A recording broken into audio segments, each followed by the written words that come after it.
ಅಖಿಲ ಶಕ್ತಿಧರಸ್ವಧಾಮ್ನ ಅನ್ಯಾಂಶ್ಚ ಹಸ್ತಚರಣಶ್ರವಣತ್ವಗಾದೀನ್ ಪ್ರಾಣಾನ್ನಮೋ ಭಗವತೆ ಪುರುಷಾಯ ತುಭ್ಯಂ ಪ್ರಾಣಾನ್ನಮೋ ಭಗವತೆ ಪುರುಷಾಯ ತುಭ್ಯಂ.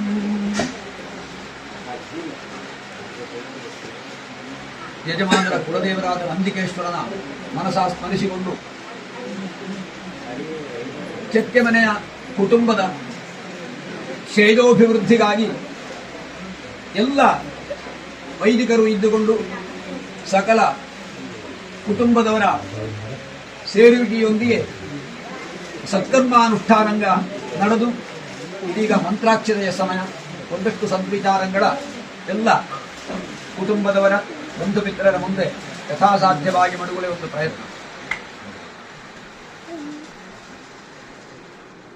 ಭೂಮಿಲಿ ಹುಟ್ಟಿದಂತಹ ಪ್ರತಿಯೊಂದು ಜೀವಿಗೂ ಕೂಡ ಕರ್ಮ ಹೇಳುವಂತಹದ್ದು ಸ್ವಾಭಾವಿಕವಾಗಿ ಇಪ್ಪಂತಹ ವಿಚಾರ. ನಹಿ ಕಶ್ಚಿತ್ ಕ್ಷಣಮಪಿ ಜಾತು ತಿಷ್ಠತ್ ಅಕರ್ಮ ಕೃತ್. ಜಂತುಗಳಿಂದ ಪ್ರಾರಂಭಿಸಿ ಎಲ್ಲ ಜೀವಿಗಕ್ಕೂ ಕೂಡ ಕರ್ಮ ಹೇಳಿದು ಅನಿವಾರ್ಯ. ದಿತ್ತಲಿಂದ ಚಲಿಸುವುದು ಕರ್ಮವೇ. ಕರ್ಮ ವಿಹೀನವಾಗಿ ಒಂದು ಕ್ಷಣ ಕೂಡ ಇಪ್ಪಲೆ ಸಾಧ್ಯ ಇದೆ. ಜಾತು ತಿಷ್ಠತ್ ಅಕರ್ಮ ಕೃತ್ ನಹಿ ಕಶ್ಚಿತ್ ಕ್ಷಣಮಪಿ ಹೇಳಿ ಭಗವದ್ಗೀತೆಯಲ್ಲಿ ಹೇಳಿದಂತಹ ಮಾತು. ಆ ಪ್ರಕಾರ ಆದರೆ ಕರ್ಮ ಹೇಳಿದರೆ ವಿಹಿತವಾದಂತಹ ಕರ್ಮ ಯಾವುದು, ಅವಿಹಿತವಾದಂತಹ ಕರ್ಮ ಯಾವುದು ಹೇಳುವ ವಿವೇಚನೆಯೊಂದಿಗೆ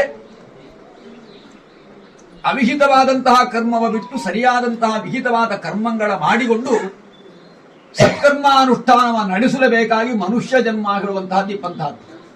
ಅದರಲ್ಲಿಯೂ ಕೂಡ ಬ್ರಾಹ್ಮಣ ಜನ್ಮ ಹೇಳುವಂತಹದ್ದು ಅತ್ಯಂತ ಶ್ರೇಷ್ಠತಮವಾದಂತಹ ಜನ್ಮ. ಎಲ್ಲ ಕರ್ಮಾಧಿಕಾರವೂ ಇಪ್ಪಂತಹ ಒಂದು ಸ್ಥಾನ. ಅದು ಷಟ್ಕರ್ಮಾನುಷ್ಠಾನ ನಿರತರು ನಾವು. ಯಜನ, ಯಾಜನ, ಅಧ್ಯಯನ, ಅಧ್ಯಾಪನ, ದಾನ, ಪ್ರತಿಗ್ರಹ ಹೇಳುವುದು ಷಟ್ಕರ್ಮಾಂಗಗಳು. ಕೆಲವು ವಿಭಾಗಕ್ಕೆ ಕೇವಲ ತ್ರಿಕರ್ಮ ಇರುತ್ತೆ. ಹೇಳಿದರೆ ಯಜನ, ಯಾಜನ, ಯಜ್ಞ ಮಾಡುವುದು, ಯಜ್ಞ ಮಾಡಿಸುವಂತಹದ್ದು. ಯಜ್ಞ ಮಾಡುವಂತಹ ಅಧಿಕಾರ ಹೇಳುವಂತಹದ್ದು ನಿತ್ಯ ಅನುಷ್ಠಾನ ಇಪ್ಪಂತಹ ಬ್ರಾಹ್ಮಣರಿಗೆ ಮಾತ್ರ ಸಾಧ್ಯ. ಯಾಜನ ಹೇಳುವಂತಹದ್ದು ಹೇಳಿದ್ರೆ ಅನುಷ್ಠಾನಂಗ ಯಜ್ಞ ಯಾಗಾದಿಗಳ ಎಷ್ಟೋ ಜನ ಮಾಡಿಸಲು ಸಾಕು, ಆದರೆ ಅದರ ನಡೆಸುವಂತಹ ಅಧಿಕಾರ ಇಪ್ಪಂತಹದ್ದು ನಮಗೆ. ಹಾಗೆ ಅಧ್ಯಯನ, ಅಧ್ಯಾಪನ. ಅಧ್ಯಯನ ಮಾಡ್ಲೆ ಎಲ್ಲರಿಗೂ ಅಧಿಕಾರ ಇದ್ದು ಅಧ್ಯಾಪನ ಹೇಳುವಂತಹದ್ದನ್ನು ಮಾಡಿಕೊಳ್ಳಿ, ಆದರೆ ಅದಕ್ಕೆ ಆ ಒಂದು ಯಾವ ಸ್ಥಾನಮಾನ ಹೇಳುವಂತಹದ್ದಿದ್ದ. ಹಾಗೆ ದಾನ, ಪ್ರತಿಗ್ರಹ. ದಾನ ಕೊಡ್ಲೆ ಎಲ್ಲರಿಗೂ ಅಧಿಕಾರ ಇದ್ದು, ಯಾರಿಗೂ ಬೇಕಾದ್ರೆ ದಾನ ಕೊಡ್ಲಕ್ಕ, ಆದರೆ ಪ್ರತಿಗ್ರಹ ಮಾಡಿಕೊಳ್ಳಿ ಆದ್ರೆ ಅಧಿಕಾರ ಬೇಕು. ಎಂತ ಹೇಳಿದ್ರೆ ನಿತ್ಯ ಅನುಷ್ಠಾನಾದಿಗಳ ಮಾಡಿಕೊಂಡು ಆ ದೇವತಾನುಗ್ರಹ ಇದ್ದರೆ ಮಾತ್ರ ದಾನ ತೆಕ್ಕೊಂಡವರಿಗೆ ಅದರ ಕರಗಿಸಲೇ ಸಾಧ್ಯ. ದಾನ ಕೊಟ್ಟೋರಿಂಗೂ ಸತ್ಫಲ ಬರೆಕೊಳ್ಳಿ ಆದ್ರೆ ಸತ್ಪಾತ್ರ ದಾನ ಆಳಿತು. ಹಾಗೆ ಎಲ್ಲರೂ ಪ್ರತಿಗ್ರಹ ಮಾಡಿದ ತಕ್ಷಣ ದ್ರವ್ಯ ಪ್ರಾಪ್ತಿ ಆಯಿತು. ಆದರೆ ಆ ಪ್ರತಿಗ್ರಹ ಮಾಡಿದಂತಹ ಏನು ಆ ಒಂದು ಸ್ಥಾನಮಾನ ಏನಿದ್ದೋ ಅದರ ತುಂಬಿಕೊಳ್ಳಿ ಆದರೆ ಅವನು ನಿತ್ಯ ಅನುಷ್ಠಾನವ ಮಾಡಿಕೊಂಡು. ಹಾಗೆ ದಾನ ಮಾಡಕ್ಕೂ ಪ್ರತಿಗ್ರಹ. ಹಾಗೆ ನಾವು ಷಟ್ಕರ್ಮ ಅನುಷ್ಠಾನ ಇಪ್ಪವರು ನಾವು ಬ್ರಾಹ್ಮಣರು. ಹಾಗೆ ಆ ಕರ್ಮಗಳಲ್ಲಿ ಯಾವುದು ಹಿತ ಯಾವುದು ಅಹಿತ ಹೇಳುವಂತಹದ್ರ ತಿಳಿದು ನಾವು ಮಾಡಿಕೊಂಡಂತಹದ್ದು ನಮ್ಮ ಕರ್ತವ್ಯ. ಅದರಲ್ಲಿ ಮುಖ್ಯವಾಗಿ ಹೇಳಿದ್ದವು ನಿತ್ಯ ಕರ್ಮ, ನೈಮಿತ್ತಿಕವಾದ ಕರ್ಮ, ಮತ್ತೆ ಕಾಮ್ಯ ಕರ್ಮ, ಪ್ರಾಯಶ್ಚಿತ್ತ ಕರ್ಮ ಹೇಳಿ 4 ವಿಧವಾದಂತಹ ಕರ್ಮಗಳು ಹೇಳಿದ್ದು.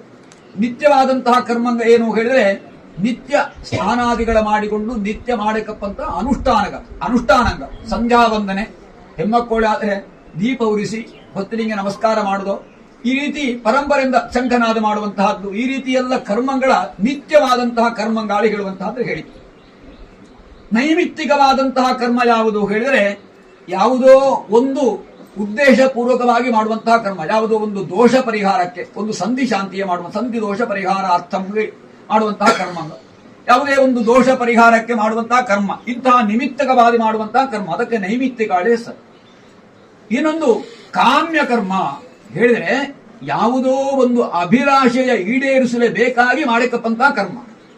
ಒಂದು ಅಭಿಲಾಷೆ ಇತ್ತು, ಒಂದೇ ಒಂದು ಸಂಕಲ್ಪ, ಅದು ಯಾವುದೇ ಒಂದು ಅಭಿಲಾಷೆ, ಅವರ ಉದ್ದೇಶ ಇಂತಹದ್ದಾಯಕ್ಕೂ ಹೇಳಿದ್ರೆ ಸಂತಾನ ಅಧಿಕಾರ ಪ್ರಾಪ್ತಿಗೋಸ್ಕರವಾಗಿಯೋ, ವಿವಾಹ ಪ್ರಾಪ್ತಿಗೋಸ್ಕರವಾಗಿಯೋ, ಯಾವುದೋ ಒಂದು ಸಂಕಲ್ಪಂಗ ಜಾಗರೇಕ ಬಂದ ಒಂದು ಮನಸ್ಸಿಗೆ ಸಂಕಲ್ಪ ಇದ್ರು ಹರಕ್ಕೆ ಹೇಳಿ ಅಂತ ಮಾಡುತ್ತೇವೆ ನಾವು. ಅದಕ್ಕೆ ಕಾಮ್ಯ ಕರ್ಮಾಳೆ ಒಂದು ಕಾಮನೆಯ ಉದ್ದಿಷ್ಟವಾಗಿ ಮಾಡುವಂತಹ ಕರ್ಮ. ಇನ್ನೊಂದು ಪ್ರಾಯಶ್ಚಿತ್ತ ಕರ್ಮ. ಪ್ರಾಯಶ್ಚಿತ್ತ ಕರ್ಮ ಹೇಳಿದ್ರೆ ಹಿಂದೆ ಗೊಂತಿಲ್ಲದಿಲ್ಲೋ ಆದಂತಹ ಯಾವ ತಪ್ಪುಗ ಇದ್ದೋ ಅದರ ನಿವೃತ್ತಿಗಾಗಿ ಮುಂದೆ ಸರಿದಾರಿಲಿ ನಾವು ನಡ್ಕೊಂಡು ಹೋಗಲೆ ಆ ಕಾಲಕ್ಕೊರೆಗೆ ಮಾಡಿದಂತಹ ಯಾವ ದುರಿತಂಗ ಇದ್ದೋ ಯಾವ ಲೋಪಕರ್ಮಂಗ ಇದ್ದೋ ಅದರ ನಿವಾರಣೆಗೋಸ್ಕರವಾಗಿ ಮಾಡುವಂತಹ ಕರ್ಮಕ್ಕೆ ಪ್ರಾಯಶ್ಚಿತ್ತವಾದಂತಹ ಕರ್ಮ ಹೇಳುವಂತಹ ರೀತಿ ಹೇಳುತ್ತೆ. ಆ ಪ್ರಕಾರ ನಾವು ಈ ಮಾಡಿದಂತಹ ಕರ್ಮಾನುಷ್ಠಾನ ಈ ಚಕ್ಕೆ ಮನೆಯ ಕುಟುಂಬದ ಉದ್ಧರಣಕ್ಕೋಸ್ಕರವಾಗಿ ಮಾಡಿದಂತಹ ಕರ್ಮ ಎಲ್ಲ ಕರ್ಮವೂ ಸೇರುತ್ತಿದ್ದಲ್ಲಿ ನಿತ್ಯವೂ ಅಪ್ಪು ನೈಮಿತ್ತಿಕವೂ ಅಪ್ಪು ಕಾಮ್ಯವೂ ಅಪ್ಪು ಎಲ್ಲವೂ ಮುಖ್ಯವಾಗಿ ಪ್ರಾಯಶ್ಚಿತ್ತವಾದಂತಹ ಕರ್ಮ ಹಿಂದೆ ನಡೆದು ಹೋದಂತಹ ತಪ್ಪುಗಳ ನಿವೃತ್ತಿಗೋಸ್ಕರವಾಗಿ ಪ್ರಾಯಶ್ಚಿತ್ತ ಕರ್ಮಾಚರಣೆ ಮಾಡಬೇಕಾದ್ರೆ ಯಾವುದಕ್ಕೆ ಯಾವ ರೀತಿಯ ಪ್ರಾಯಶ್ಚಿತ್ತ ಹೇಳಿ ಶಾಸ್ತ್ರ ಹೇಳುತ್ತೆ, ನಿರ್ಣಯ ಹೇಳುತ್ತೆ. ಆ ಶಾಸ್ತ್ರ ನಿರ್ಣಯವ ದೈವಜ್ಞರ ಮುಖೇನವಾಗಿ ನಾವು ಏನು ತಪ್ಪು ಹಿಂದೆ ನಡೆದ್ದು ಹೇಗೆ ಆಯಕಪ್ಪದು ಆ ಇಷ್ಟವರೆಗೆ ಆದಂತಹ ತಪ್ಪಿಂಗೆ ಏನು ನಾವು ಪ್ರಾಯಶ್ಚಿತ್ತ ಮಾಡಬೇಕು ಹೇಳುವಂತಹದ್ದರ ದೈವಜ್ಞರ ಮುಖೇನವಾಗಿ ತಿಳಿದು ಬ್ರಾಹ್ಮಣರ ಮುಖೇನವಾಗಿ ಅದರ ಉಪದೇಶ ತೆಕ್ಕೊಳ್ಳಿಕ್ಕೂ ಹೇಳುವಂತಹ ನಿಯಮ. ಅದಕ್ಕೋಸ್ಕರವಾಗಿ ಮೊದಲು ಪರಿಷತ್ತು ಹೇಳಿ ಮೊನ್ನೆ ಒಂದು ಮಾಡಿದ್ದು. ಅದು ಬಹಳ ಒಂದು ಅಪರೂಪವಾದಂತಹ ಕರ್ಮ. ಹೇಳಿದ್ರೆ ಹೆಚ್ಚು ಜನಕ್ಕೆ ಅದರ ಪರಿಚಯ ಇಲ್ಲ. ಪರಿಷತ್ತು ಹೇಳಿದ್ರೆ ಎಂತಪ್ಪ ಹೇಳಿ, ಪರಿಷತ್ತು ಹೇಳಿದ್ರೆ ದೈವಜ್ಞರ ಬ್ರಾಹ್ಮಣರ ಸಭೆಯಲ್ಲಿ ಬ್ರಾಹ್ಮಣರ ಕೈಯಿಂದ ಮಾಡಕ್ಕಪ್ಪಂತಹ ಕರ್ಮಾನುಷ್ಠಾನಗಳ ಯಾವ ರೀತಿ ನಡೆಸಕ್ಕೂ ಹೇಳುವಂತಹ ಉಪದೇಶವ ತೆಕ್ಕೊಂಬಂತಹದ್ದಕ್ಕೆ ಪರಿಷತ್ತು ಉಳಿಯುತ್ತದೆ, ಬ್ರಾಹ್ಮಣ ಪರಿಷತ್ತು. ಆ ಬ್ರಾಹ್ಮಣರಲ್ಲಿ ಕುಲದೇವರನ್ನು ಮಹಾವಿಷ್ಣುವನ್ನು ಉದ್ದಿಷ್ಟವಾದಂತಹ ದೇವತೆಯ ಆವಾಹನೆ ಮಾಡಿ ಅರ್ಚನೆ ಮಾಡಿ ಆ ಬ್ರಾಹ್ಮಣರಿಗೆ ಪ್ರದಕ್ಷಿಣೆ ಬಂದು ಆ ಬ್ರಾಹ್ಮಣರಿಗೆ ಯಥಾಶಕ್ತಿಯಾದಂತಹ ದ್ರವ್ಯಗಳ ಸಮರ್ಪಣೆ ಮಾಡಿ ವಿಜ್ಞಾಪನೆ ಮಾಡಿ ಎಂಗಳ ಕುಟುಂಬದಲ್ಲಿ ಹಿಂದೆ ಬಹಳಷ್ಟು ತಪ್ಪುಗಳು ನಡೆದ್ದು ಆ ತಪ್ಪುಗಳ ನಿವೃತ್ತಿಗಾಗಿ ನಾನು ಏನು ನಡೆಕೊಳೆಕ್ಕೂ ಹೇಳಿ ನಿಂಗ ಉಪದೇಶ ಕೊಳೆಕ್ಕೂ ಹೇಳಿ ಕೇಳಿಯುವಂತಹ ಆ ಕೇಳಿದ ಸಮಯಕ್ಕೆ ಬ್ರಾಹ್ಮಣರು ಸೇರಿ ಮಗ ಯಾವ ರೀತಿ ಯಾವ ದೋಷಕ್ಕೆ ಯಾವ ರೀತಿಯ ಪ್ರಾಯಶ್ಚಿತ್ತ ಎಷ್ಟು ಸಂಖ್ಯೆಯಲ್ಲಿ ಹೆಂಗೆ ಮಾಡಕ್ಕೂ ಹೇಳಿದ್ರೆ ವಿವೇಚನೆ ಮಾಡಿ ಅದರ ಕುಟುಂಬದ ಯಜಮಾನಂಗೆ ಮತ್ತು ಸಕುಟುಂಬಕ್ಕೆ ಎಲ್ಲ ಉಪದೇಶ ಮಾಡುವಂತಹ ಕರ್ಮ. ಹಾಗೆ ಮೊನ್ನೆ ಅದರ ಮಾಡಿದ್ದು ಹೇಳಿದ್ರೆ ಓಂ ಭವದ್ ಅನುಗ್ರಹ ಸ್ವೀಕಾರ ಮಾಡಿದ್ರಿ ನಿಂಗೆ ಹೇಳಿದಂಗೆ ನಡೆಸುತ್ತೆ ಹೇಳಿ ದೈವಜ್ಞರು ಅದಕ್ಕೆ ಹೇಳಿದ್ದು ಬ್ರಾಹ್ಮಣರ ಮುಖೇನವಾಗಿ ಅನುಜ್ಞೆ ಪಡೆದು ಅದರ ಮಾಡಕ್ಕೂ ಹೇಳಿ. ಹಂಗೆ ಪ್ರಾಯಶ್ಚಿತ್ತೋಪದೇಶ ಕರ್ಮಾಳಿ ಮತ್ತೊಂದು ಹೆಸರಿತ್ತು, ಉಪದೇಶ ಕರ್ಮ. ಹಾಗೆ ಆಯ್ಕಪ್ಪಂತಹ ಕರ್ಮ ಪ್ರಧಾನವಾಗಿ ದೇವರ ಸನ್ನಿಧಾನದಲ್ಲಿ ಇಷ್ಟರವರೆಗೆ ನಡೆದಂತಹ ತಪ್ಪುಗಳ ಪ್ರಾಯಶ್ಚಿತ್ತಾರ್ಥವಾಗಿ ಲೋಪದೋಷಗಳ ಪ್ರಾಯಶ್ಚಿತ್ತಾರ್ಥವಾಗಿ ಒಂದಿಷ್ಟು ಮುಷ್ಟಿ ದ್ರವ್ಯ ಕಾಣಿಕೆ ಸಮರ್ಪಣೆ ದೇವರಿಗೆ ಅಷ್ಟು ಮಾಡಿ ಹಿಂದೆ ನೈವೇದ್ಯಾದಿಗಳಲ್ಲಿ ಲೋಪವೆಂದು ಹೇಳುವಂತಹ ಕಾರಣದಿಂದ ಭೂರಿ ನೈವೇದ್ಯ ಸಮರ್ಪಣೆ ಮಾಡಿ ಸದ್ಯ ಕಾಲಕ್ಕೆ ಏಕಾದಶಿ ರುದ್ರಾಭಿಷೇಕ ಪೂರ್ವ ಶಿವಪೂಜೆಯ ಮಾಡಿ ಆ ದೇವರ ಸನ್ನಿಧಾನದಲ್ಲಿ ಇಷ್ಟು ನಾವು ಮಾಡಿ ಅಷ್ಟು ಮಾಡಿಕ್ಕಿ ಮುಂದೆ ಸಕಲ ಪ್ರಾಯಶ್ಚಿತ್ತಾರ್ಥವಾಗಿ ಅಯುತ ಸಂಖ್ಯಾಕ ತಿಲಹೋಮ ತಿಲಾಹ ಪಾಪಹರಾಹ ಶುಭಾಹ ಹೇಳಿ ತಿಲದ್ರವ್ಯದ ಮಹತ್ವ ಹೇಳಿ ತಿಲಾಹ ಪಾಪಹರಾಹ ತಿಲ ಹೇಳಿದು ಪಾಪವ ನಾಶ ಮಾಡುವಂತಹ ದ್ರವ್ಯ. ಅದಕ್ಕೋಸ್ಕರವಾಗಿ ತಿಲಂದ ಯಾವ ಮಂತ್ರ ಹೇಳಿದ್ರೆ ಗಾಯತ್ರಿ ಮಂತ್ರ. ಮೊನ್ನೆ ಹೇಳಿದ್ದು ಗಾಯಂತಂ ತ್ರಾಯತೆ ಇತಿ ಗಾಯತ್ರಿ, ಶ್ರೇಷ್ಠವಾದಂತಹ ಮಂತ್ರ ಗಾಯತ್ರಿ ಮಂತ್ರ. ಸಕಲ ವಿಧವಾದ ದೋಷಗಳ ನಿವಾರಣೆ ಮಾಡಲಿಕ್ಕಂತಹ ಏಕೈಕ ಮಂತ್ರ ಹೇಳಿದ್ರೆ ಗಾಯತ್ರಿ ಮಂತ್ರ. ಹಾಗೆ ನಿತ್ಯ ಅದರ ನಾವು ಅನುಷ್ಠಾನ ಮಾಡುವಂತಹ ಮಂತ್ರ. ಅದಕ್ಕೆ ಇನ್ನು ಪುನಃ ಉಪದೇಶಾಳಿ ಬೇಡ ಯಾವುದೇ ಮಂತ್ರಕ್ಕೆ. ಗಾಯತ್ರಿ ಉಪದೇಶ ಆದವನಿಗೆ ಯಾವ ಮಂತ್ರವು ಮಾಡುವ ಜಪ ಮಾಡಲಿ ಅಧಿಕಾರ ಇದ್ದಾರೆ, ಆದರೆ ಸರಿಯಾಗಿ ಅದರ ವಿವೇಚಿಸಿ ಸರಿಯಾದ ಉಚ್ಚಾರಣೆ ಪೂರ್ವಕವಾಗಿ ಮಾಡಿ. ಹಾಗೆ ಗಾಯತ್ರಿ ಮಂತ್ರ ಒಂದು ಉಪದೇಶ ಬಹಳ ಮುಖ್ಯ. ಆ ಮಂತ್ರಂದ ನಾವು ಜಪ ಹೋಮ ಅನುಷ್ಠಾನ ಮಾಡಿದಲ್ಲಿಗೆ ಸಕಲ ದೋಷ ನಿವೃತ್ತಿ ಹೇಳುವಂತ ಅಂದ್ರೆ ಹೇಳಿದ್ದು. ಅದಕ್ಕೆ ಸಂಖ್ಯೆಯ ನಿರ್ಣಯ ಹೇಳಿದ್ದು ಗಾಯತ್ರಿ ಹೇಳಿದ್ರೆ ಸಣ್ಣ ಒಬ್ಬಂಗೆ ಸ್ವತಃ ಏನಾದರೂ ಪ್ರಾಯಶ್ಚಿತ್ತ ಹೇಳಿದ್ರೆ 1000 ಸಂಖ್ಯೆಯಲ್ಲಿ ಗಾಯತ್ರಿ ಜಪ 1000 ಸಂಖ್ಯೆ ಹವನ ಮಾಡುವಂತ ಅಂದ್ರೆ ಹೇಳಿದ್ದು. ಆದರೆ ಸಮಷ್ಟಿಲಿ ಮಾಡುವಂತಹ ಕಾಲದಲ್ಲಿ 10,000 ಸಂಖ್ಯೆಯಲ್ಲಿ ಮಾಡಬೇಕು ಹೇಳುವಂತಾದ್ರೆ ಹೇಳಿದ್ದು. ಮತ್ತೆ 10,000 24 48 ಬೇಕಾದಷ್ಟು ಸಂಖ್ಯೆ ಹೇಳಿದ್ದು. ಆದರೆ ಈ ತಪ್ಪಿಂಗೆ ಈ ಪ್ರಾಯಶ್ಚಿತ್ತಕ್ಕೆ ಎಷ್ಟು ಬೇಕು ಹೇಳುವಂತಾದ್ರೆ ದೈವಜ್ಞರು ನಿರ್ಣಯ ಮಾಡುತ್ತವು. ಹಾಗೆ ಆ ಪುರೋಹಿತರ ಮುಖೇನವಾಗಿ ಅವರ ನಿರ್ದೇಶಾನುಸಾರವಾಗಿ ಹೇಳಿದಂತಹ ಯಾವ ಪ್ರಾಯಶ್ಚಿತ್ತ ಕರ್ಮ ಇದ್ದೋ ಆ ಪ್ರಾಯಶ್ಚಿತ್ತಕ್ಕೆ ದೈವಾನುಕೂಲ್ಯ ರಾಶಿಯ ಮುಖೇನವಾಗಿ ಒದಗಿಬೇಕು. ಮುಖ್ಯವಾಗಿ ಅದು ಒಂದು ಪುರೋಹಿತರ ಆಶೀರ್ವಾದವೂ ಅದಕ್ಕೆ ಮುಖ್ಯ. ಹಾಗೆ ಅವರ ಆಶೀರ್ವಾದ ಬಲಂದರದೆ ದೈವಜ್ಞರ ಒಂದು ಸಮ್ಮುಖದಲ್ಲಿ ಎಲ್ಲ ಮನೆಯವರ ಪ್ರಾರ್ಥನೆಯಂತೆ ನಾವು ನಿಂಗ ನಿರ್ಣಯಿಸಿದಂತಹ ಏನು ಪ್ರಾಯಶ್ಚಿತ್ತ ಕರ್ಮ ಇದ್ದೋ ಅದಕ್ಕೆ ದೈವಾನುಕೂಲ್ಯವ ಗ್ರಹರು ತೋರಿಸಿಕೊಟ್ಟಿದ್ದವು ಕವಡೆಯ ಮುಖೇನವಾಗಿ ಸರಿಯಾಗಿ. ಹಾಗೆ 10,000 ಸಂಖ್ಯೆಯಲ್ಲಿ ತಿಲಹೋಮ ಮಾಡಿಕೊಂಡು ಆಮೇಲೆ ದ್ವಾದಶ ಬ್ರಾಹ್ಮಣ ಸಮಾರಾಧನೆ ಅದು ಬಹಳ ಮುಖ್ಯವಾದಂತಹ ಒಂದು ಪರಿಷತ್ತು. ಸಭೆ ಹೇಳಿದ್ರೆ ಅದು ಬ್ರಾಹ್ಮಣರ ಸಭೆ, ಆ ಪರಿಷತ್ತು ಆದ ಮೇಲೆ ಮತ್ತೆ ದ್ವಾದಶ ಬ್ರಾಹ್ಮಣಾರಾಧನೆ ಮತ್ತೊಂದು ಸಭೆ. ಎಂತ ಹೇಳಿದ್ರೆ ಭೋಜನಾದಿಗಳ ಕೊಟ್ಟು ಸಂತೃಪ್ತಿಯಾದಂತಹ ಬ್ರಾಹ್ಮಣರ ಸಮ್ಮುಖಲ್ಲಿ, ದೇವರ ಸಮ್ಮುಖಲ್ಲಿ ಪ್ರಾರ್ಥನೆ ಮಾಡಬೇಕು. ಆವಾಗ ಬ್ರಾಹ್ಮಣಾ ಯಾನಿ ಭಾಷಂತೆ ಮನ್ಯಂತೆ ತಾನಿ ದೇವತಾಹ ಹೇಳಿದ್ದವು ಶಾಸ್ತ್ರದಲ್ಲಿ. ಬ್ರಾಹ್ಮಣರು ಏನು ಪ್ರಾರ್ಥನೆ ಮಾಡುತ್ತವು, ಏನು ಅನುಗ್ರಹ ಮಾಡುತ್ತವು, ಅದರ ದೇವತೆಗಳು ಮನ್ನಿಸುತ್ತವು, ಅದರ ಅನುಗ್ರಹಿಸುತ್ತವು ಹೇಳುವಂತಹ ಶಾಸ್ತ್ರ ಹೇಳಿ. ಆ ಪ್ರಕಾರವಾಗಿ ಭೋಜನಾದಿಗಳ ಸಮರ್ಪಣೆ ಮಾಡಿ ನಿನ್ನೆಯ ದಿನ ಬ್ರಾಹ್ಮಣರ ಸನ್ನಿಧಾನದಲ್ಲಿಯೂ ದೇವರ ಸನ್ನಿಧಾನದಲ್ಲಿಯೂ ಪ್ರಧಾನವಾದ ಪ್ರಾರ್ಥನೆ ನಿನ್ನೆ ಮಾಡಿಕೊಂಡಿದೆ. ಹಾಗೆ ಆ ಪ್ರಾರ್ಥನೆಯಲ್ಲಿ ಏನು ಹಿಂದೆ ತಿಳಿಯದ್ದೋ ಬಂದಂತಹ ಯಾವ ತಪ್ಪುಗೈಪು ಏನಿಕ್ಕು ಅದರೆಲ್ಲವನ್ನು ಕೂಡ ಮನ್ನಿಸೆಕ್ಕು, ಅದರೆಲ್ಲವನ್ನು ಕ್ಷಮಿಸೆಕ್ಕು. ಇನ್ನು ಮುಂದೆ ಈ ರೀತಿ ನಡ್ಕೊಳ್ತೇನೆ, ಅದಕ್ಕೆ ದೇವರ ಅನುಕೂಲ ಮಾಡಿಕೊಡಬೇಕು, ಬ್ರಾಹ್ಮಣರು ಆಶೀರ್ವಾದ ಮಾಡಿಕೊಡಬೇಕು ಹೇಳಿ ನಿನ್ನೆ ದಿನ ಬ್ರಾಹ್ಮಣರ ಸನ್ನಿಧಾನದಲ್ಲಿಯೂ ದೇವರ ಸನ್ನಿಧಾನದಲ್ಲಿಯೂ ಪ್ರಾರ್ಥನೆ ಮಾಡಿಕೊಂಡು ಪ್ರಾಯಶ್ಚಿತ್ತ ಕರ್ಮಾಚರಣೆ ಮಾಡಿ. ಇಷ್ಟೆಲ್ಲ ಆದ ಮೇಲೆ ಇನ್ನು ಆಯ್ಕಪ್ಪಂತಹ ದೇವತಾ ಕಾರ್ಯವು ಮಾಡಿ ಅದರ ಸುರುವಿಂಗ ಮಾಡುವಂತಹ ಕ್ರಮ ಇಲ್ಲ. ಹೇಳಿದ್ರೆ ನಾವೊಂದು ದೇವಸ್ಥಾನದಲ್ಲಿ ದೇವತಾ ಪ್ರತಿಷ್ಠೆ ಬ್ರಹ್ಮಕಲಶಾದಿಗಳ ಮಾಡಲಿ ಮೊದಲು ಎಲ್ಲ ಪ್ರಾಯಶ್ಚಿತ್ತ ಕರ್ಮಗಳೆಲ್ಲ ಮಾಡಿ ಆಮೇಲೆ ಆ ದೇವರ ಸಂತೃಪ್ತಿಗಾಗಿ ಮಾಡುವಂತಹ ಕಾರ್ಯ, ಅವರ ಸ್ಥಾಪನೆಯೋ ಅಭಿಷೇಕವೋ ಎಲ್ಲ ಬ್ರಹ್ಮಕಲಶವೋ ಏನಿದ್ದರೂ ಕೂಡ ಮತ್ತೆ ಅದಾದ ಮೇಲೆ ಮತ್ತೆ ಪ್ರಾಯಶ್ಚಿತ್ತ ಕರ್ಮಾಚರಣೆ ಇಲ್ಲೇ. ಹಾಗೆ ಎಲ್ಲ ಪ್ರಾಯಶ್ಚಿತ್ತ ಕರ್ಮಾಚರಣೆ ಮಾಡಿ ಇಂದಿನ ದಿನ ಎಲ್ಲ ಕುಟುಂಬದವರು ಸೇರಿಕೊಂಡು ಆ ನಂದಿಕೇಶ್ವರಂಗೆ ಶತರುದ್ರಾಭಿಷೇಕ ಪೂರ್ವಕ ಶಿವ ಪೂಜೆ ಮಾಡಿ. ನಂದಿಕೇಶ್ವರ ಮನೆ ದೇವರು. ನಂದಿಕೇಶ್ವರ ಹೇಳಿದ್ರೆ ವೃಷಭ ಧರ್ಮದ ಸಂಕೇತ ಹೇಳ್ತವೆ. ಧರ್ಮಸ್ಥಂ ವೃಷರೂಪೇಣ ಹೇಳಿ ಶಾಸ್ತ್ರ ಹೇಳಿತು. ವೃಷಭಕ್ಕೆ ಧರ್ಮಸ್ಥ ರೂಪ ಹೇಳಿ ಭಾಗವತಲ್ಲಿ ಹೇಳುತ್ತವು ಕಥೆ. ಧರ್ಮ ಕಲಿಯುಗಲ್ಲಿ ವೃಷಭ ಒಂದು ಧರ್ಮ ಹೇಳುವಂತಹ ವೃಷಭ ಒಂದು ಕಾಲಿನಿಂದ ಒಣಿಪಂತಹ ಕಾಲಲ್ಲಿ ಪರೀಕ್ಷಿತ ಮಹಾರಾಜ ಆ ಧರ್ಮಕ್ಕೆ ಏನು ಲೋಪವೆಂದು ಹೇಳುವುದರ ತಿಳಿದು ಕಲಿಪುರುಷನ ನಿಗ್ರಹಿಸಿ ಆ ಧರ್ಮವ ಸಂಸ್ಥಾಪನೆ ಮಾಡಿದಾಳ ಆರು ಪರೀಕ್ಷಿತ ಮಹಾರಾಜ. ಹಾಗೆ ಅಂತಹ ಆ ಧರ್ಮ ಹೇಳುವಂತಹದ್ದು ಒಂದೊಂದು ಯುಗಲ್ಲಿ ಒಂದೊಂದು ರೀತಿಯಲ್ಲಿ ಇರುತ್ತವೆ. ಪ್ರಥಮ ಸುವಿಂಗ ಕೃತಯುಗಲ್ಲಿ 4 ಕಾಲಿಲಿ, ತ್ರೇತಾಯುಗಲ್ಲಿ 3 ಕಾಲಿಲಿ, ದ್ವಾಪರ ಯುಗಲ್ಲಿ 2 ಕಾಲಿಲಿ, ಕಲಿಯುಗಲ್ಲಿ 1 ಪಾದದಲ್ಲಿ ನಿಂತುಕೊಂಡಿಪ್ಪದು ಧರ್ಮ ಹೇಳಿ ಆ 1 ಕಾಲಿನ ಧರ್ಮವನ್ನಾದರೂ ಸದೃಢಪಡಿಸಿ ಸ್ಥಾಪಿಸಕ್ಕಪ್ಪದಾದ್ದು ನಮ್ಮ ಕರ್ತವ್ಯ. ಹಾಗೆ ವೃಷರೂಪಲ್ಲಿ ಇರ್ತು ಧರ್ಮ ಸ್ವರೂಪಿಯಾದಂತಹ ದೇವರು. ಅಂತಹ ಧರ್ಮಾಧಿಕಾರಿಯಾದ ಆ ಧರ್ಮಾಧಿದೇವತೆಯಾದಂತಹ ಆ ನಂದಿಯ ರೂಪಲ್ಲಿ ಶಿವ ಇಪ್ಪಂತಹ ಸ್ವರೂಪ ನಂದಿಕೇಶ್ವರ ವಿಗ್ರಹ. ಅದು ಬಹಳ ಒಂದು ಅಪರೂಪ.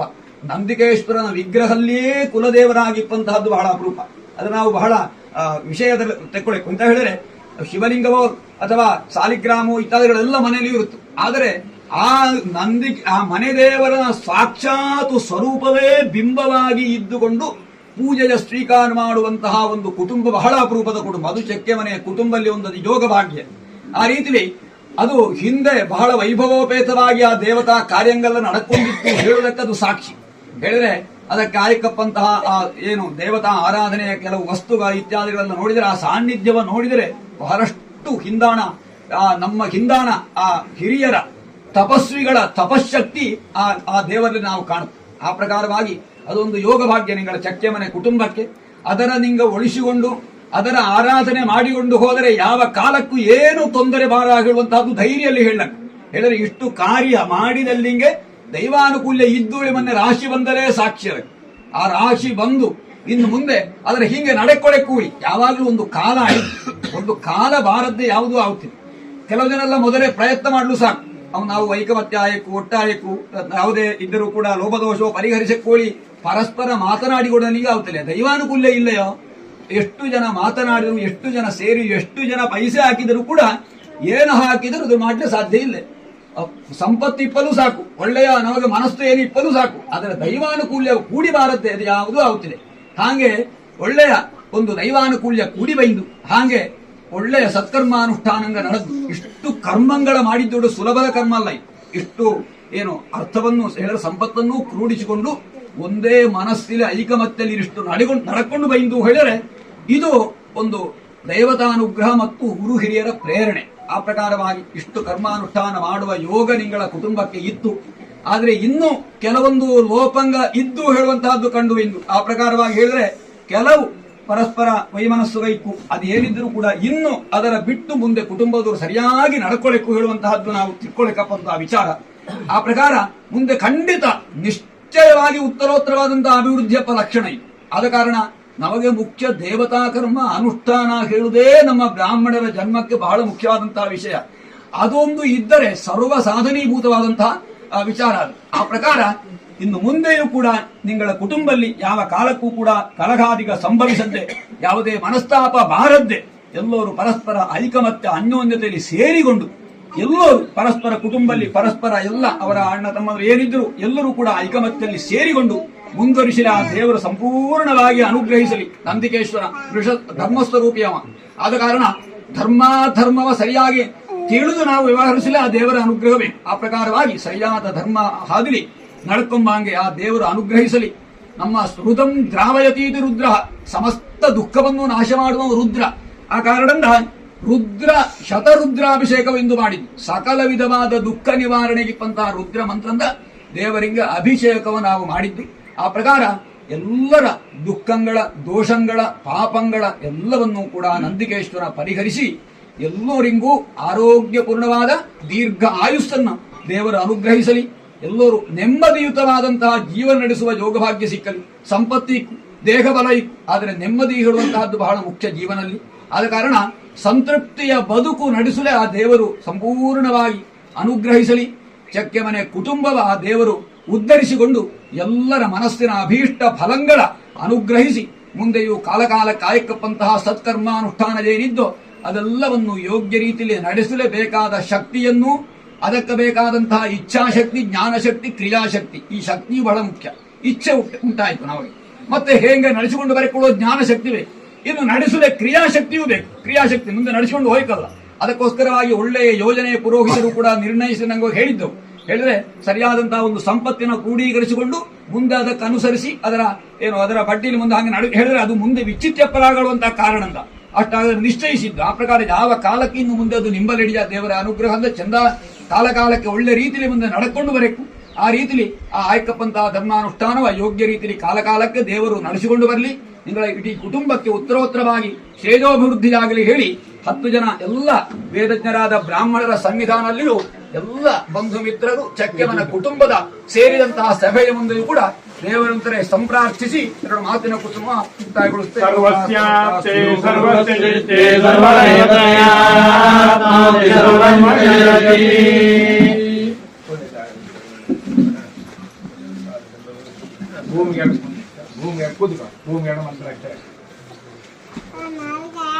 ಭೂಮಿ ನಮಸ್ಕಾರ ಮಾಡಿ ಮಂತ್ರಕ್ಕೆ ತಲೆಗಾಯ್ತು.